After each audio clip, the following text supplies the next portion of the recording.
যাৰ হৈ গ'ল তাতো হৈ গ'ল, মই ক'ব নোখোজো, আল্লাই দিছে দিছে, সেইটোত মোৰ ক'বলগীয়া একো নাই, দি দিলে ঠিক আছে।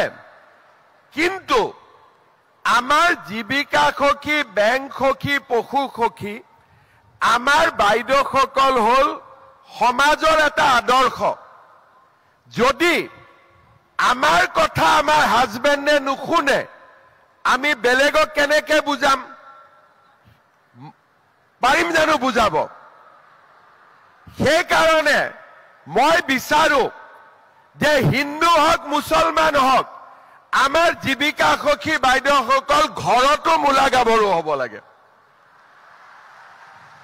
লাগে নে নালাগে?